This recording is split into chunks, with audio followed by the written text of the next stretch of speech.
Just as a reminder, you can visit us at thepandapod.com. That's thepandapod.com to grab our RSS feed, listen directly, and share PandaPod with your family and friends. You can also reach us directly via email through podcast at thepandapod.com. Thanks for listening.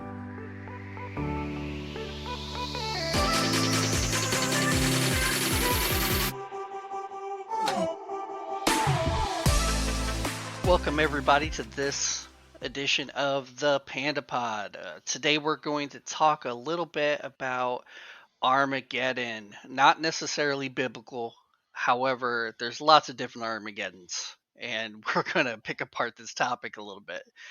So today we got Jeff and Rab with us. Hello. Hey.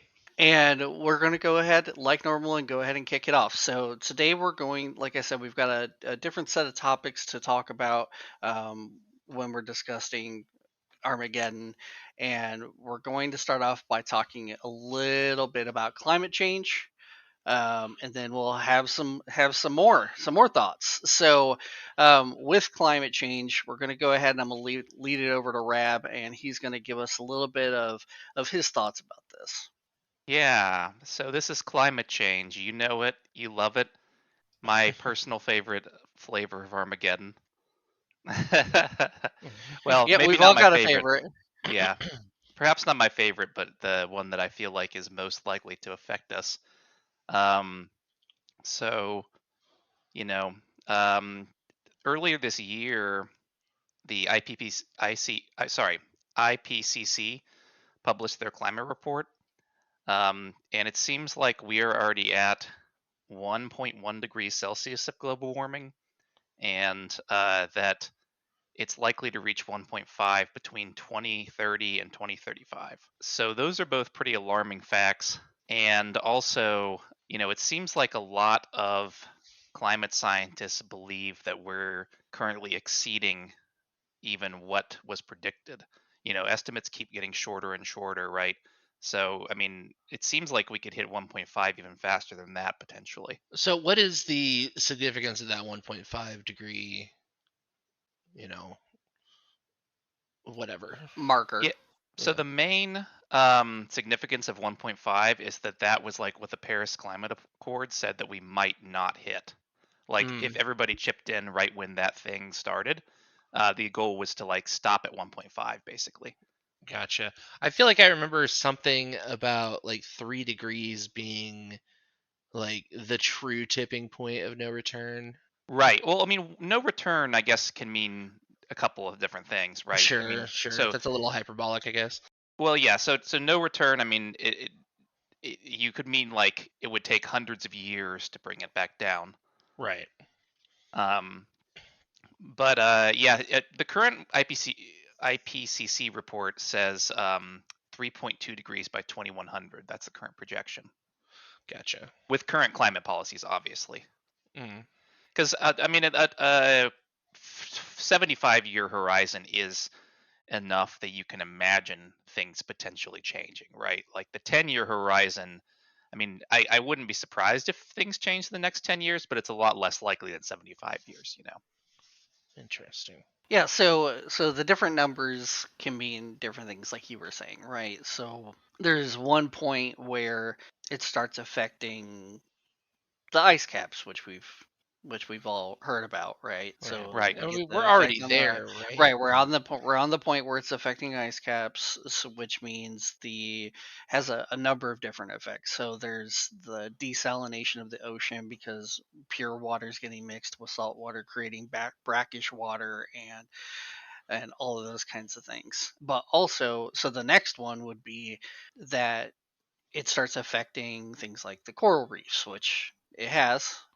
So the Yeah. coral reefs are disappearing, which is an ecosystem problem for the ocean.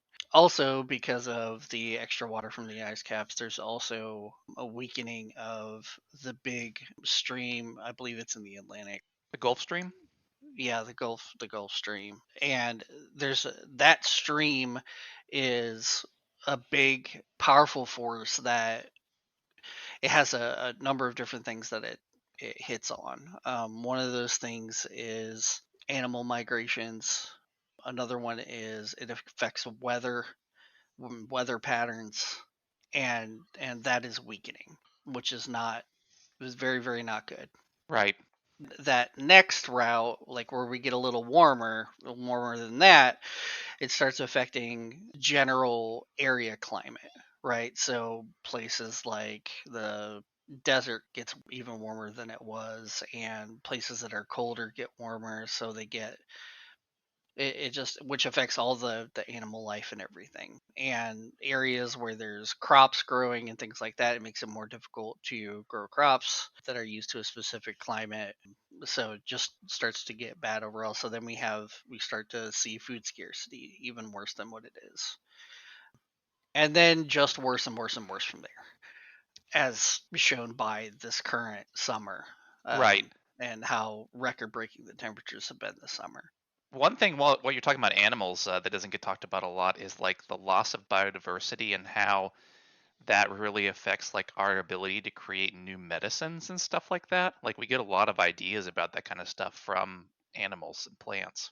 I hadn't heard that one before. What's can you dig a little deeper into that? I mean, like aspirin famously came off a tree, right? I mean, Oh yeah, yeah.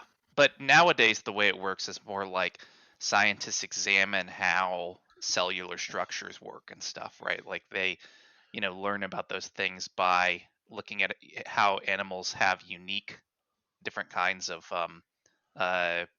or like how their cells form together into organs and things, right? Yeah, and speaking of the like medicine from trees and things like that, right? So we get a lot of our medications and historically a lot of our medications from items in the rainforest.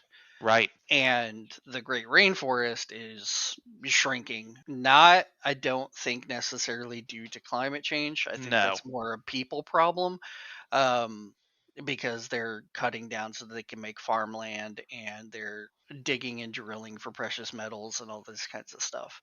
but it's related because if the less rainforest we have, the more carbon dioxide will be in the atmosphere, and the All right. more global warming will potentially get worse. Yeah, we Yeah. need those carbon dioxide scrubbers, you know. Yeah. Well, God already gave us one. It's called a tree. Yeah, our I mean our forests have taken a huge hit. I mean even just naturally. I mean the wildfires, Right. and particularly in multiple countries. I mean, not only were we hit here in America, but Australia had the big one. Um, and it's gonna keep getting worse. Like yeah, that those things replenish themselves. I mean, it can be good overall for those to burn down and then regrow a new forest. However, that takes time, Right. and so we won't see the effect of that for a while. Well, it's certainly the case that those ecosystems are made to burn occasionally, and um, human interference somewhat has prevented them, especially in the case of like California and the Pacific Northwest. Like human interference has stopped burning because they don't want, you know, all of the real estate to burn up in smoke, basically, right?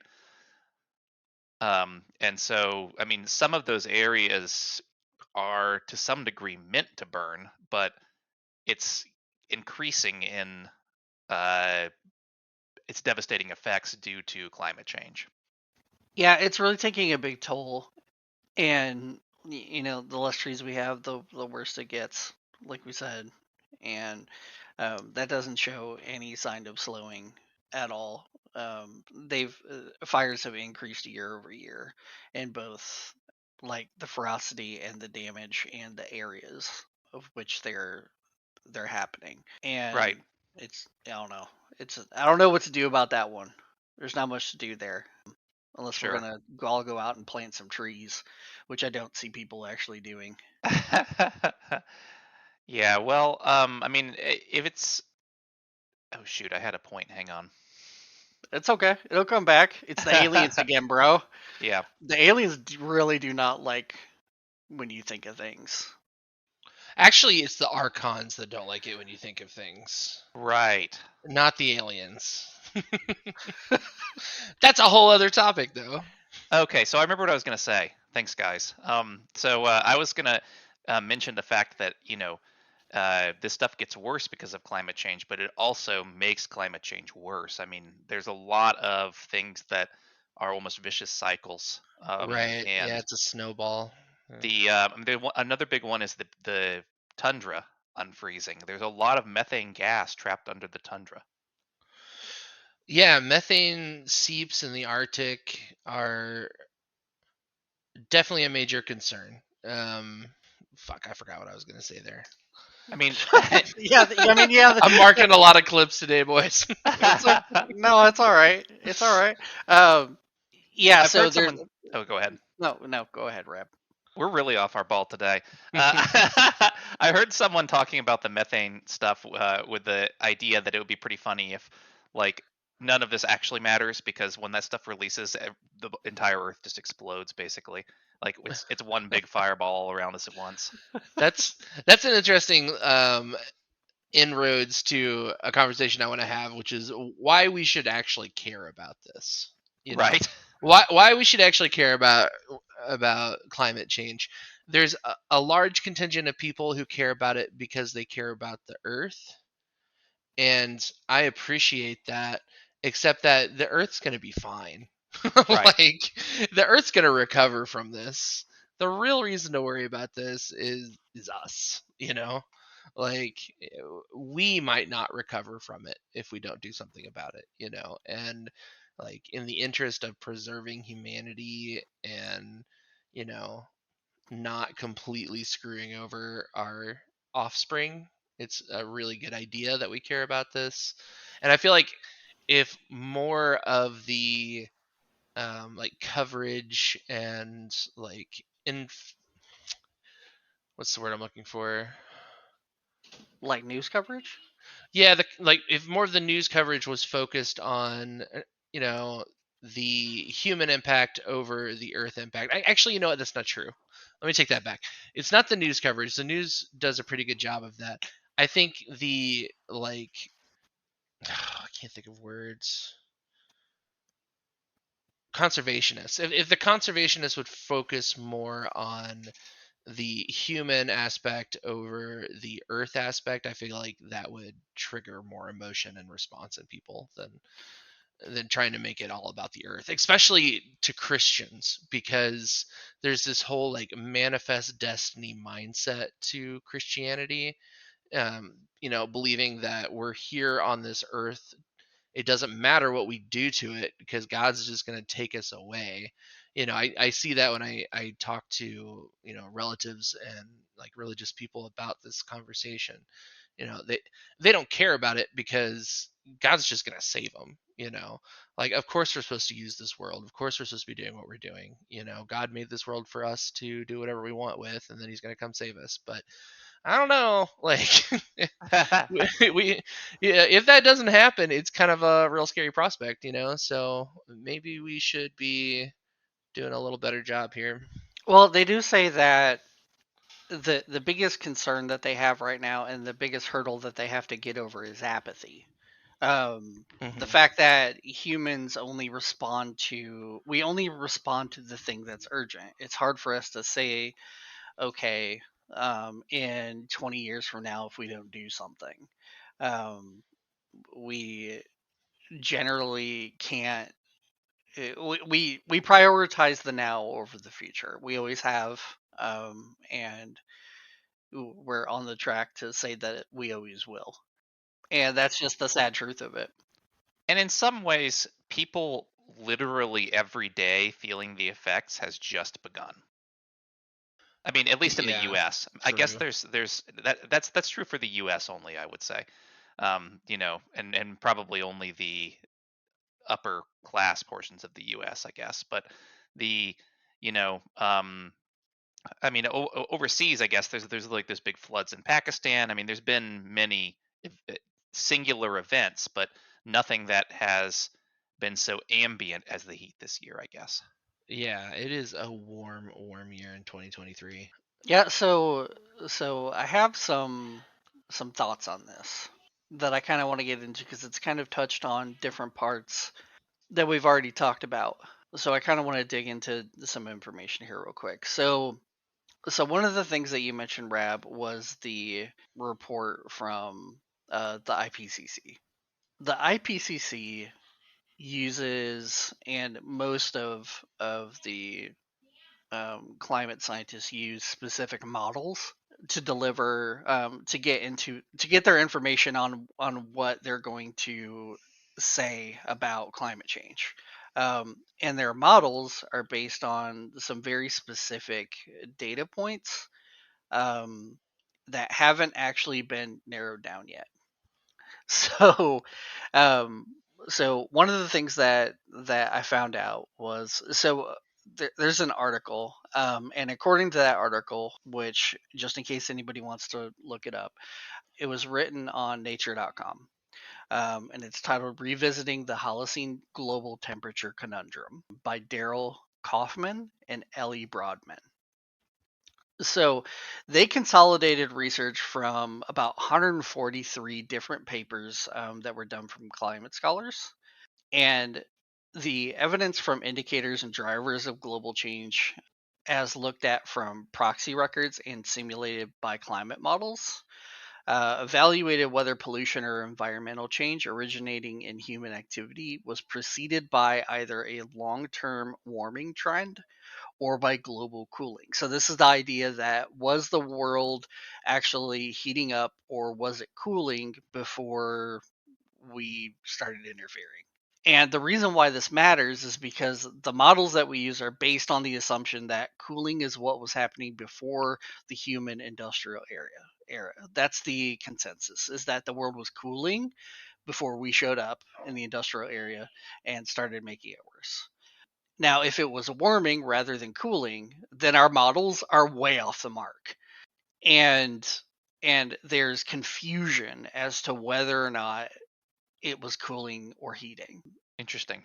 So so the thing here to keep in mind, and we already kind of talked to this, which is if we're right and global warming increases are because of a mass increase in greenhouse gases, right? Which is the current um, the current thought, then we're not doing enough, right? Like we can agree on that. Like we're not doing enough if we want to stay, which is kind of what we just talked about. Right. Like if we don't want this to affect humans, then we're not doing enough. But if we're wrong, then we're acting on completely inaccurate information, which is just as bad. Like Yeah. like like there's two different sides to the story and nobody knows what the actual truth is. Sure. So at best 50% we know what's going on, 100% we're not doing the right thing. Um, which kind of goes back to what the other thing we were talking about as to whether or not there was actually a when humans prioritize the now over the later, right, as a trend. And like we talked about, so occurring according to the National Oceanic and Atmospheric Administration, the NOAA, and NASA, Earth in 2023 saw its warmest July since temperatures started being recorded by humans, which was about 174 years ago. Sure. So that's definitely happening, and humans are Well, definitely a percentage of the cause. I mean, but 147 years in the grand scheme of things is not a long time to be tracking, weather patterns. You know what I Right, mean? right. So 174 years is like you're saying, like I said, it's all of the data. However, the Earth is approximately 4.54 billion years old, Right. plus or Sure. minus 50 million years, whatever the fuck that means. Sure. So let's say my personal thought about this is that and it's very similar to what Jeff was trying to get at, is that it's incredibly naive and unscientific for us to say that we know what the historical trends are based on our information of 0.0000038% of the world's history. Well, it's not totally true that that's all the information we have, though, because you can tell through like fossil patterns and stuff, Right. generally what temperatures were at different eras. Right, and Right. that's part of the things that they were that I was mentioning. Like they're trying to figure out now which is the case because there's scientific evidence pointing to both things, that the world was cooling and that the world was warming, because it changes. One thing that most people don't understand is that yes, the global temperature is a thing, but also temperature can change just based on the geographic area. So part of the world can be cooling and part of the world can be warming at the same time. Sure. Sure. So But I mean, like that's why we look at global averages, though, right? right, Yeah. that's why we have a global average so we can see what's going on. But global warming isn't going to, like Rap pointed out, it's not going to affect the entire world the same way at the same time. Oh, sure. And Sure. there's no way we can predict that.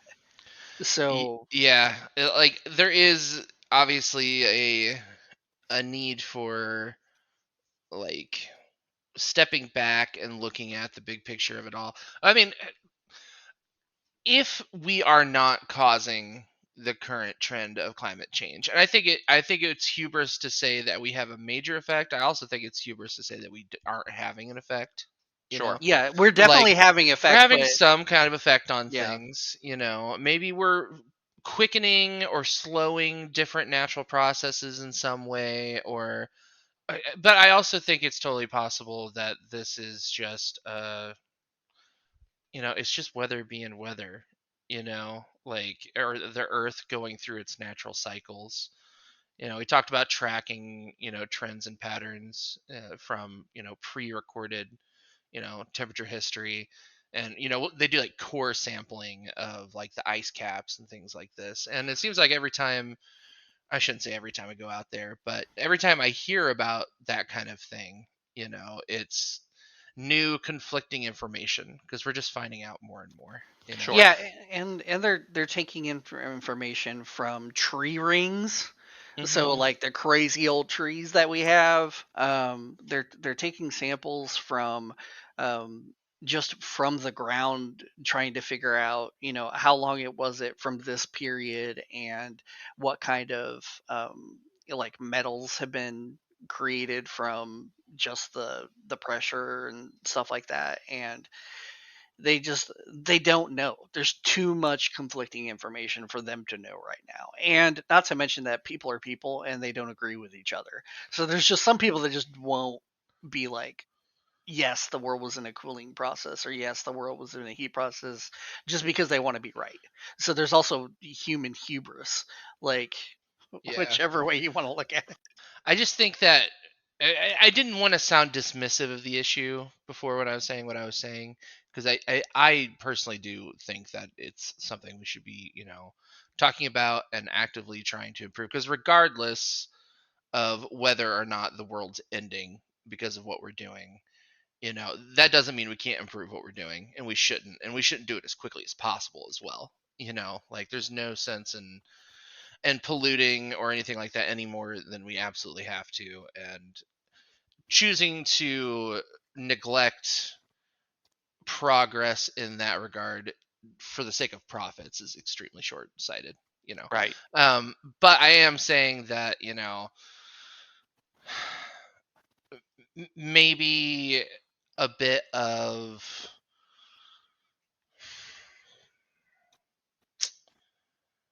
I can't think of the word. Man, Mercury's doing the most right now.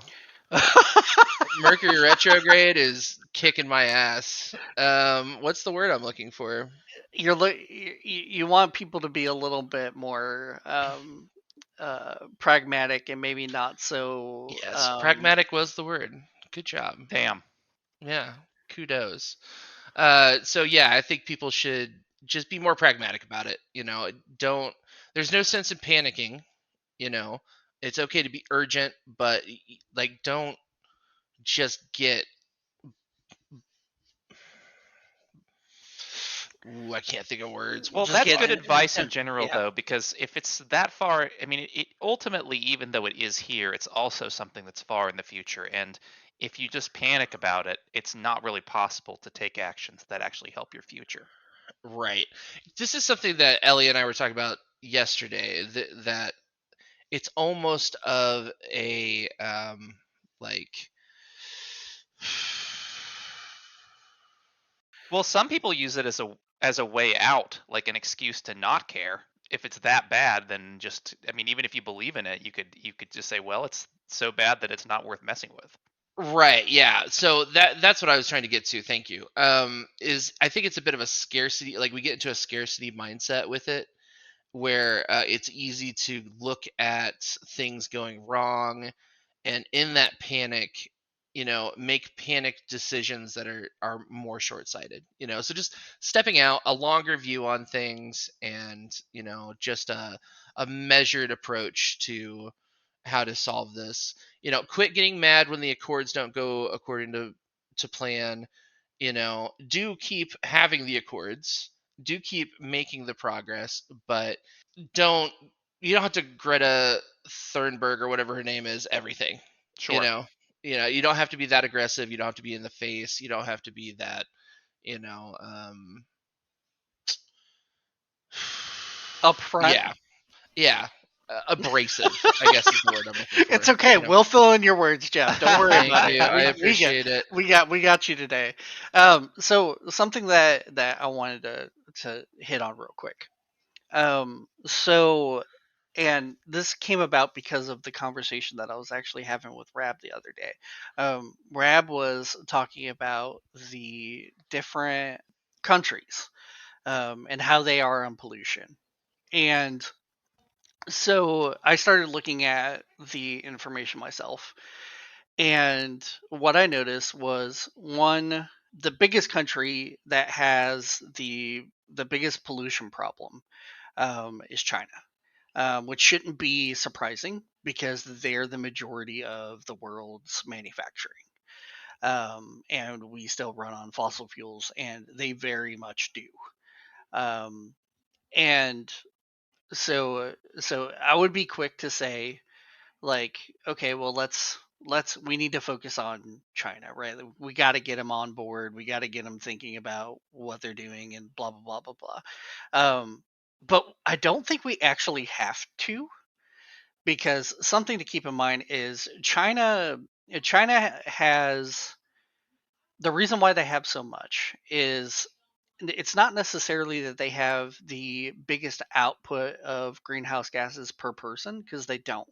It's actually the US that has the biggest output of greenhouse gases per person. However, China does account for the biggest pot by double what the America brings out by what America brings out. But the reason why I'm saying is we don't need to worry about China so much is because right now their population is in a very sharp inverted pyramid, and they're losing, like their population is so old, um and they're not having kids. And so the impact of how much they'll actually be able to produce over the next couple decades is just going to keep shrinking, which means less pollution. Now, what that doesn't mean, and most like politicians and most like people in the rounds that I've heard have said that that manufacturing will probably move to India. Right. Yeah, so it will start going back up again. So it's not actually China that we need to worry about. It's actually India. Yeah. Yeah. Well, it's actually the manufacturing, right? I mean, Well, yeah, yes, but one of the things, here's the problem. And I think this is some, I don't know whether or not this is something that I talked about before or not, but when you're creating, so what it takes to create things like wind turbines and things like that, like we currently make those things using fossil fuels.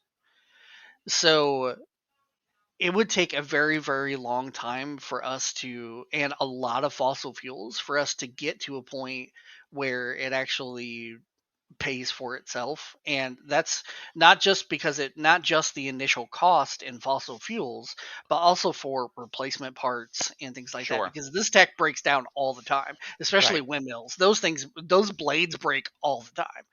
So so we can't just cut off the faucet, because if we cut off the faucet, everything stops. Sure. I mean, we could. Yeah, I mean, I guess we could, but we're really going to go back a couple centuries in tech, Sure. if we just turned off the faucet. So we've got to come up with a plan for them to be sustainable going forward and push that. And then we also need to take care of stuff in the U.S. I just wanted to say that real quick. I'm not saying that it's just Eastern countries; it's Well, also us. yeah, But we could stop needing the goods as much. That's true. Yeah, a shift in like how people use technology could do a lot of good in curbing our current use. Well, not to mention it's super hard for us to recycle that shit. Like Yeah. if we had a good way to recycle technology, like it'd be great, but we just don't. And technology, the versions of the technology that we're going into the future with, we can't make that with old technology. So I don't know what to do. Right. Well, I was listening to an interesting interview with a cardiologist, and he was talking about how he visited Sweden, and he thought that they were 10 years behind in like pacemaker tech. And then at the longer he stayed there and learned about their process, he realized that that was an intentional decision. They had stopped getting new pacemakers because they found one that was like sustainable to make and actually affordable for pretty much everybody who wants a pacemaker. Oh wow. And so like that principle could be applied to more things. Like we really don't need to ever make a better phone, honestly. Sure. Sure. Yeah, I mean, at some point you'll reach the pinnacle of, or not necessarily the pinnacle, but like the useful pinnacle of anything Right. in design, you know. And I guess once we get there with everything, it'll it'll start curving itself, you know. Well, there's two things about that. One, I completely agree, and I think we're there now with our phone tech. Sure. I really think that the like Jeff was saying, that the we can't really upgrade it that much more at this point and get a Hmm. benefit that we can actually see. Like Right. we have phones that are so much better. However, and Mercury's in retrograde, and I just lost my point. Um, Jeez. Um, oh, new technology will advance, right? So we've talked about this before, how we're going to start going from phones to other technologies, and Sure. in order to get the supplies for those technologies, we're just going to keep doing the same thing.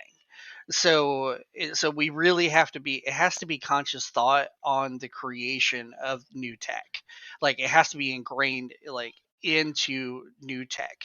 Like we can't release something until we can also have it sustainable. Right. Yeah, okay. So I've got a point that wraps up your point there, and the point about India, and the point about manufacturing.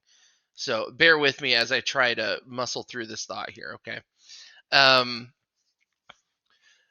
so Justin was talking about how we need to shift focus from China to wherever the next manufacturing, you know, is going to be done. And Rab, you mentioned the whole, if we can improve how we create things, you know, we can, you know, decrease as well. And all this ties back into the phone, and that if we shift focus to say India, where a majority of the manufacturing looks like it's going to be done, and help them build the infrastructure they need to create sustainably, you know, to manufacture sustainably. I think that is the big key to doing it, is not just saying, okay, well now we need to worry about how much, you know, gases are being let into the atmosphere by India. We have to just start, you know, watching their fuel usage. If instead we assist them in building better processes and, you know, moving into the future in a more sustainable way, you know, we can just head off that whole issue entirely. you know. Sure. And in the same way with devices, if we continue to improve the way we manufacture those devices, including the current trend in technology, which has been the same trend for a while, which is just making things smaller and smaller and more discreet.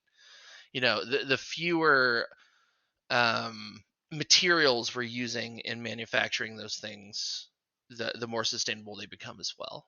Right. So as this tech gets smaller, if we can stop using, yeah,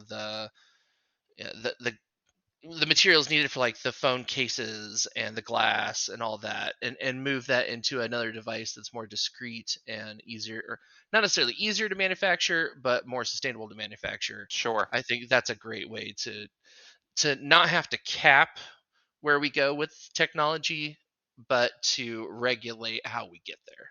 Yeah, I'm not saying don't innovate. Definitely innovate. Like factory processes for sure, and even the devices too. Like if we stopped at our current level of phone technology, right, and didn't decided, okay, well, we're not going to try to ever release the iPhone. What are they even on now? 16. We're never going to try that one until CPUs and the parts that go into phones get 2 times smaller. Like we're just Yeah. not even going to attempt it until maybe 15 years, 20 years. You know what I mean? Like I'm not saying net stop completely. Just there's no need to make minor improvements. Right. How do you stop, or I guess not stop, how do you encourage companies to do that? You know, like, because currently the idea is figure out what people want, figure out the cheapest way to make what people want, and then deliver it at the highest price possible. And and also figuring into that planned obsolescence, for Right. a lot of things that we purchase on a daily basis.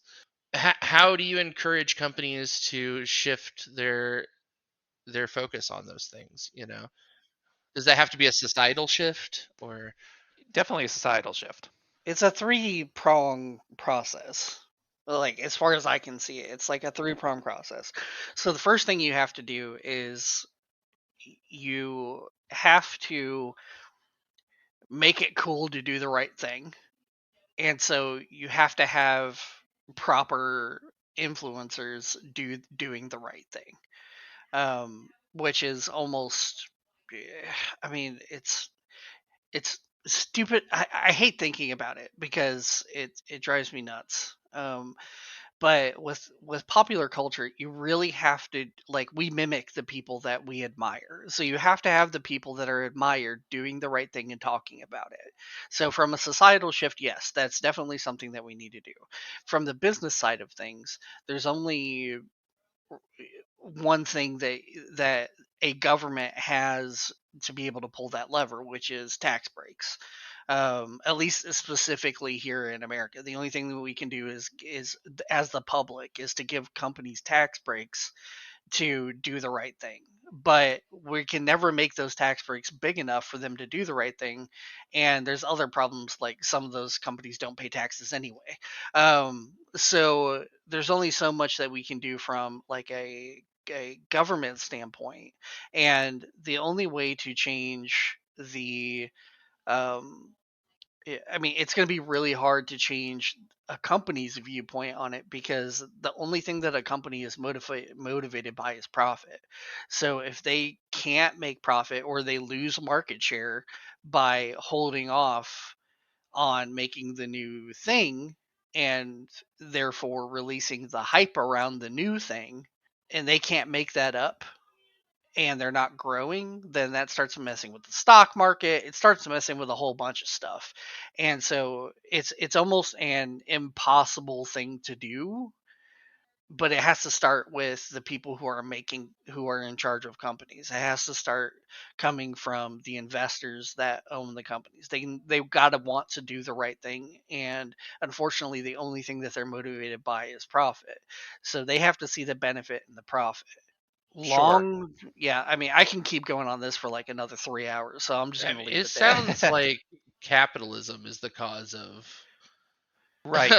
of climate change when we talk about it like this. And what I was going to Yeah, say is, I actually don't think it's tax breaks. I think really tax is the way out, in the sense that putting kind of like a lifestyle cap on what, you know, $1 billion can buy you. And one way to do that is to, you know, tax those people to the point where they don't have that money anymore. Right. and Yeah. then everybody uses Bitcoin. It doesn't matter. Like there's.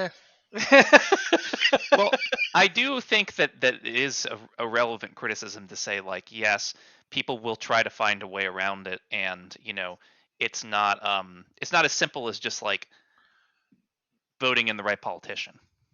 yeah. Hmm.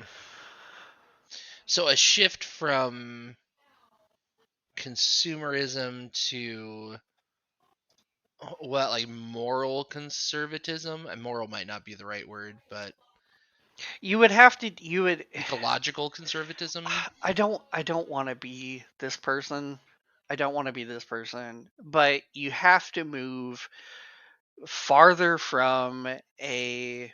I mean, and this is a criticism, but you have to move farther away from the fascist slash oligarchy slash um, uh, corporate consumerism towards a model that favors a more socially conscious type of government, something more like a democratic socialist type of like thing, with not going full communism. I'm not saying that. I'm not saying full communism.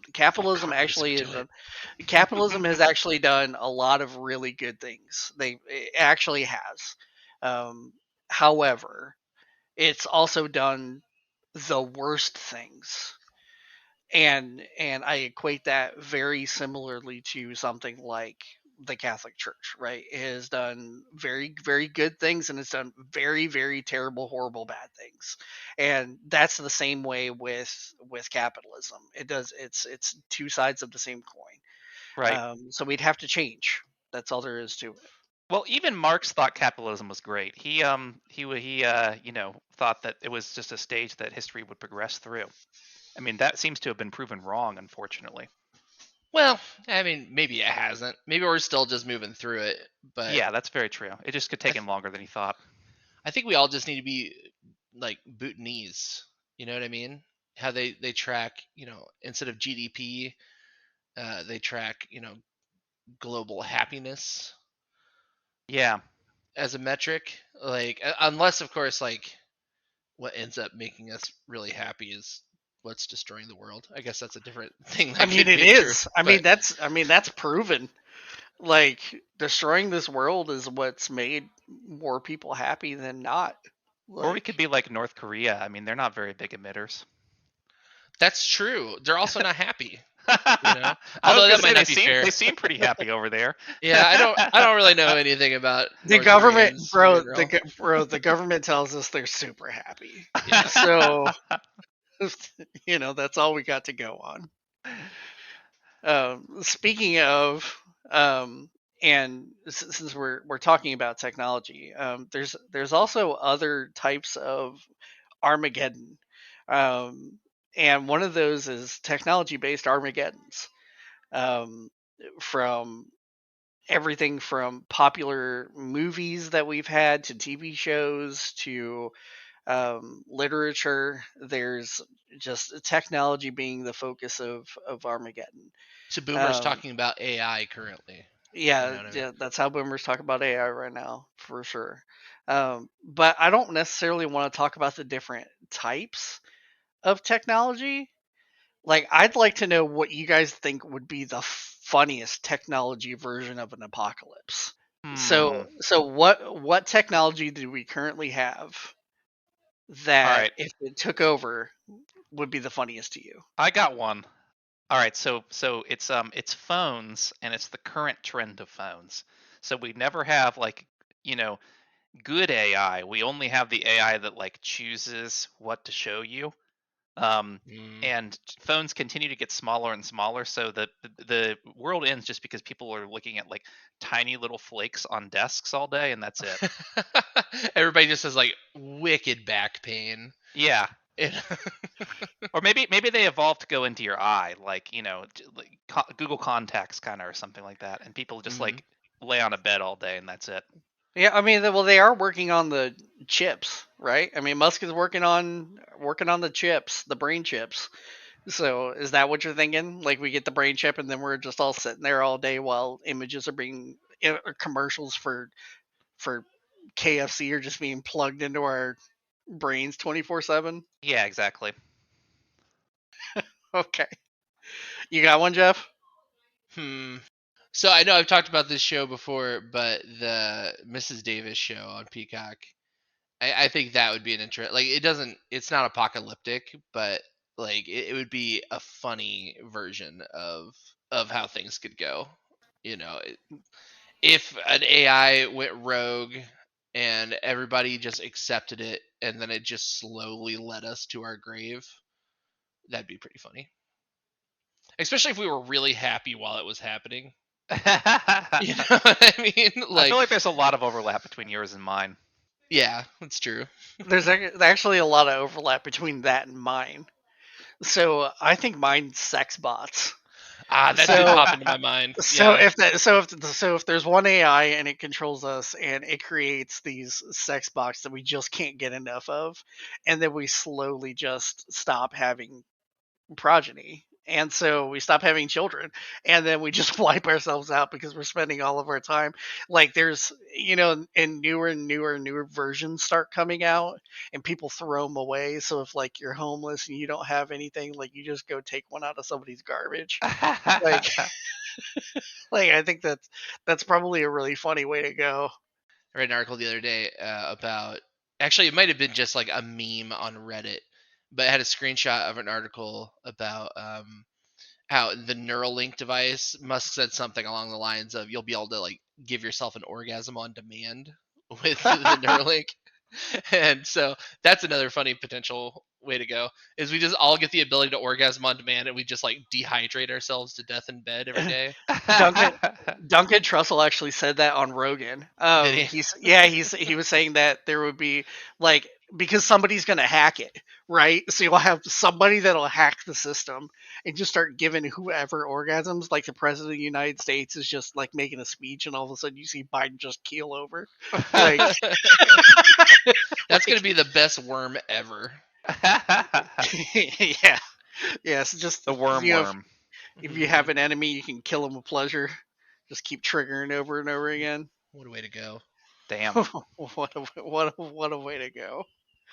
Um, which so there's been lots of movies about technology taking over and making an apocalypse, right? And which one do you guys think would be most likely of the ones that you've seen, like based out of like a movie or a book or whatever? Wally. That's a Wally's good one. that's a really good one. I mean, I What's guess that? that's less technology doing it than us doing it to ourselves, and technology suffering the consequences. But Sure, but I mean, I think in a way, mine and Wiggy's visions of the future involve like massive production of something. So I mean, the Wall-E universe could happen after that. Yeah, I don't think we true. ever get to Star Trek. I don't think that happens. I think Well, that's I mean, not in that scenario. I I think do think that we get to Star Trek eventually, though. I do. I'm a eternal optimist in that. I just think it's going to happen. Sure. yeah, I think that one's utopian. My personal I've, opinion, I think that one's utopian. I think that's too far out. well, that's okay. I'm allowed to But be that's just utopian. me. It's okay. Yeah, yeah, it's okay. Have you guys heard of the book series A Psalm for the Wild Built? No. No. It's a book series about a I haven't read it myself. Somebody told me about it. I got the audiobook, but I haven't listened to it yet. But the premise is that humans shunned technology shortly after robots and AI were created, and the robots and the AI were thrown into the wild, out into just nature, Hmm. and then humans decided to kind of wall themselves off from technology and what they had built, and it's about a human going out into nature and discovering these robots and AI who are connecting with nature and like wondering, you know, becoming conscious of themselves and aware of the fact that they're not dying and the world around them is dying, and what does that mean on a greater scale, and it's basically about a robot monk, just figuring out, what it means to be alive but robotic in a world where, you know you shouldn't exist. I don't know. It's along those lines as far as like Cool. a post-apocalyptic kind of setting. Sounds interesting. What do you think, Rab? I was gonna say Left Behind. Do you guys know those? I don't. Yeah. Oh, it's the Christian fundamentalist book series about like uh the apocalypse, the biblical apocalypse happening, Armageddon actually, and it's about what happens on Earth like after the rapture. Oh, okay. So people are just left over, and Left it's Behind. about Yeah. those people. Yeah. Yeah, Okay. yeah. I haven't read a lot of books about the apocalypse. I have read those books though, actually. They're pretty corny. That's super fun. I think mine. I think the one that's most likely to happen. I mean, if we continue along the path that we're following along, and we're specifically mentioning technology as the focal point, I think the Matrix is probably the most likely. Oh, that's a good one. Um, because we have an AI that takes over um, eventually, and it starts to create um, its own mechanisms of keeping itself alive. Starts either using us as either like slaves or as a as a food source. And there's a at some point, either through the AI itself or through us, a nuke goes off, forcing different changes. I think that's the one that's most likely to happen to me. Right. And they could always I mean I think in the original Matrix, right? The original plot was that they were using people as RAM, and then in the movie it was actually that they were using people as batteries, but in a way it could be a climate change related one too, where like maybe the best way to prevent climate change is just go into a tube and let a computer do all your thoughts. Yeah, maybe. I mean, it's not beyond the human nature to um, give up its leadership role to something that it thinks can do the job better. And we're already on that track anyway. Like most people would give up their freedom if they knew that they would be either taken care of or that something could change for the better if we give up those freedoms. And that's been proven time after time, and it's happened to us recently. Sure. So yeah, yeah, a bit crazy, but I think my actual like favorite post-apocalyptic scenario involving technology would be like a I have no mouth but I must scream kind of future. Where technology comes, it realizes we're a plague, it eliminates all of us, but it gets real bored and keeps a few alive, you know, just to mess with them out of like pure spite. Have you guys ever read that or played the like old 80s video game of it? I have not read it. I have played the old 80s video game like maybe for an hour, and it was pretty Gotcha. interesting. It is. It's like I don't know. It's such a and it's like kind of on a, like a Rocco's Basilisk kind Yeah, of for sure. like weird spectrum. I don't know. Look up that one on your own risk, folks. well, I haven't seen it. You guys are definitely weirder than I am. Um, so moving from tech, what about either meteors or aliens as the apocalypse? So we also have lots of movies and fiction and things along this line as well. We have everything from the Armageddon movie itself to things like Independence Day. Um, which do you think it would be? It's the same question. So which do you think is more likely, and which do you think is funnier? So I think I mean this is not actually answering your question unfortunately. But I'm going to say it anyways. I think that the people are really fascinated in that stuff because it's like a almost like a fantasy of the whole world going out at once. You know what I mean? Like Mm-hmm. the end of you is the end of all experience. Like I think people have a fantasy like that. And I mean, I guess that goes for all apocalyptic stuff, but like meteors and aliens especially, like just things that come out of the blue and end it all. I think the most likely and the funniest for me are actually the same, which is the um, Hitchhiker's Guide to the Galaxy scenario, where Oh yeah. it ends up that we're just in the way of some project and they're just going to blow up the world. You know, like we're so insignificant that it's not even a blip on their radar, kind of thing. Very true. Well, mine is I think the most likely is probably that we get hit from an asteroid out of the Perseid meteor showers. So as the world rotates, and we fly through space the way that we do, um, I don't remember if it's once or twice a year, we go through this area of space that is covered in meteors, and giant space rocks, and we pass through that space often. And it's believed that a lot of the impacts that we have had in the world are because we moved through that um, that area of space. Right. And so I think that that's probably the most likely if we're looking at it from an asteroid or alien um, thought process.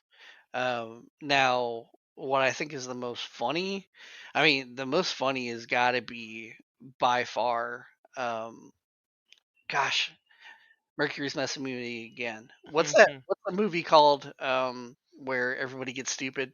Oh, Idiocracy. Idiocracy. So I think that's what happens, but the reason why that happens is because we. So I agree with the whole we're just an alien experiment idea, Mhm. and I think they're done with their experiment and they've just left us to rot, and that's the direction we're going. It's just Interesting. towards getting super stupid and thinking that Gatorade is what the body needs and nothing else, and stop producing water. And I think that's probably the funniest. There's also I'm going to mention this. It doesn't have anything to do with either aliens or meteors, but overall, I think overall the funniest is the movie The End, where like where like the actual like biblical apocalypse happens, and Yeah. there's giant demons walking around with giant dicks, and like I gotta see this movie. This is the end. Yeah, it's like a Seth Rogen, Judd Apatow kind of thing. it's Gotcha. such a good movie.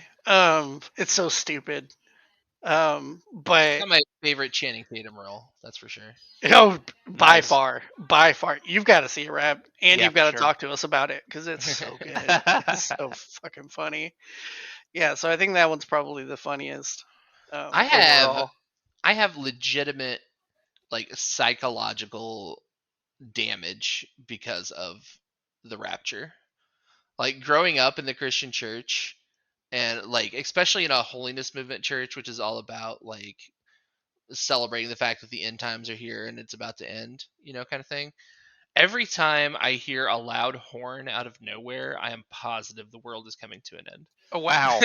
Like, and as a kid it was really bad. Like I would be at school and 11 o'clock would roll around on a Friday and they test the like tornado alarms, and I would have a panic attack because I would think for sure that you know Jesus has come back, everybody, all of my family and everything's going to be gone because I'm a horrible sinner and they're all really good and I'm going to be on the struggle bus forever. I was just about to say every Friday at 11 o'clock when they test the tornado sirens, is that what happens to you? Yep, every time, every time. Yeah. Oh man. Oh, so one last question: how long do we think we've got? Whether or not it's climate change, aliens, meteors, technology.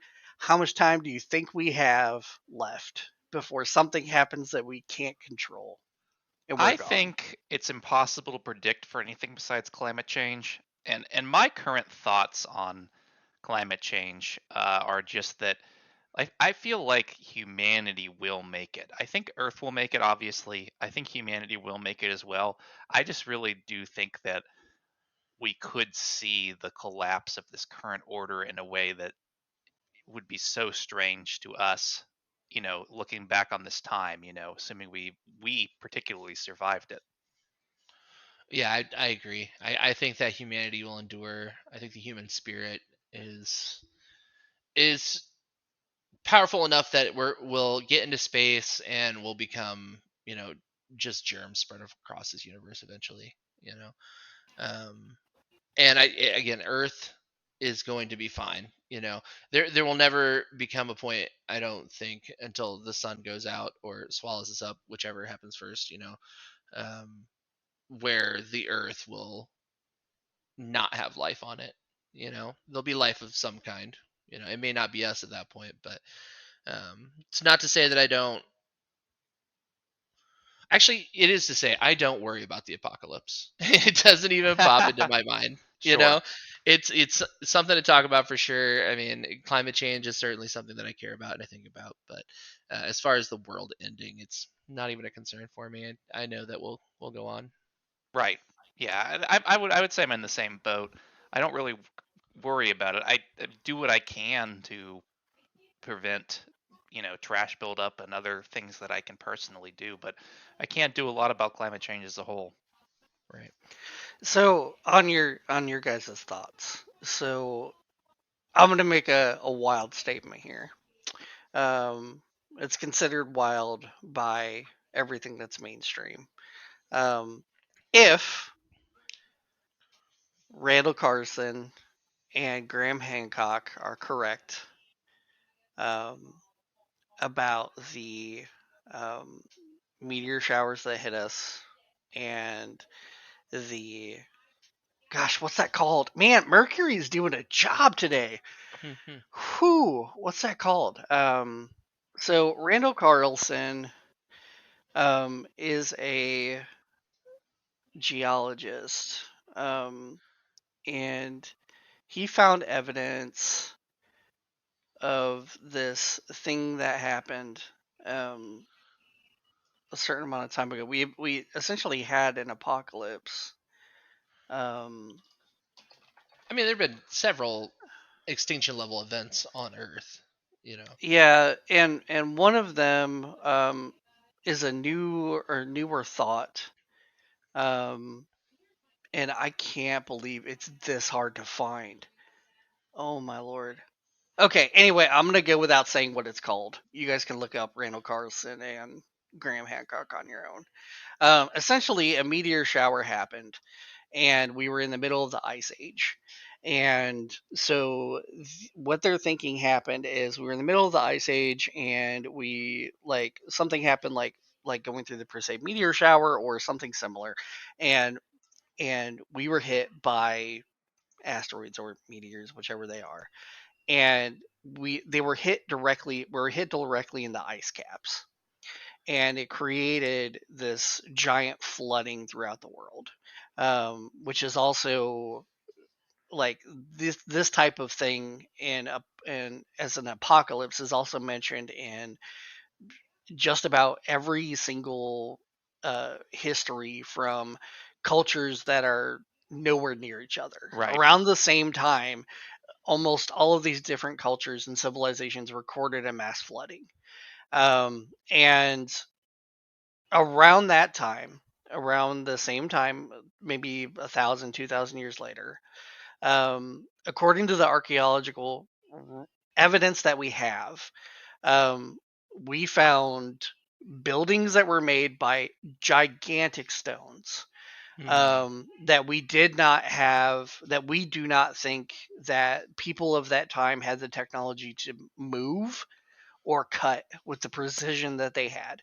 Examples of those are the pyramids and Stonehenge and a multitude of different places around the world. And they were all, as far as we can tell, they were all made around the same time period. This is also the same era, around the same time period where the written word, and I talked about this before, where the written word was created, were found. We have no prior evidence of the written word before this point. And there's an idea that an ancient civilization existed before that period and survived. Not from a like a mass survival, but just a few. Sure. And there were other humans and other civilizations around, but none of them were as a technologically advanced as this civilization. And that this civilization traveled, like who was remaining, they traveled throughout the world giving languages and giving the technological methods to be able to do these things that for people that we thought were just hunter and gatherers at this point. And there's evidence to speak to this. And so back to the original point that you guys are making is that you think like we'll survive it if something happens. Yeah. If this is correct, there's already proof that we will. Sure. So I think what you're describing is the Younger Dryas impact Yes, Jesus Christ, Yeah. yes. Yes. The Younger Dryas impact Finally. theory, Yeah. followed up by Graham Hancock's Apocalypse. I think it's called Apocalypse on Netflix. Yeah, I know what you're talking about. And this is something I personally think is probably true. I think this goes back to the Atlantean wound theory that I talked about previously on another episode. Yeah, The idea that there was a society that was lost and that we're essentially like the evolved Ancient Apocalypse. yeah, Is ancient what it's called. apocalypse, yeah. Yeah. But yeah, no, I think that's interesting. I think for the spiritually minded out there, you know, look into the Atlantean wound and what Atlantis actually means, because it's not what is portrayed in popular media. You know. Yeah, I definitely think it's true too. I mean, and it could have been that civilization because they would have been far enough, according to anything that we can put together, they would have been far enough south, um, where they would have had the impact. Like, so the Sahara Desert used to be tropical jungle. There's evidence of this. And now it's all just sand. And the prevailing theory is that um, water came up. Just the water rose and destroyed everything. And when it went back out and it receded, it left nothing but sand. Um, and so, yeah, like it definitely could have been Atlantis, as that technologically advanced group. I mean, who knows? But it's a fun thing to think about.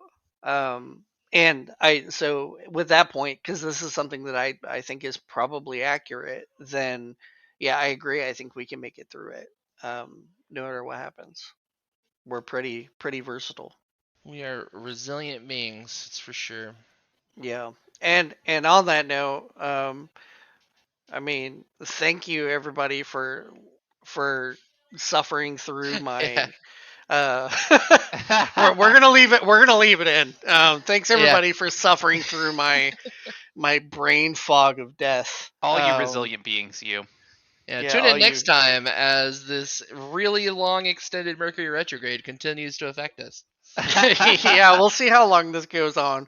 Next week's episode will be called Uh, Yeah, we'll call it. Well, thank you everybody for listening to us today, and we hope that you listen to us again in the future. And we hope you guys had a great time, and we'll see you soon. Bye. bye. Bye.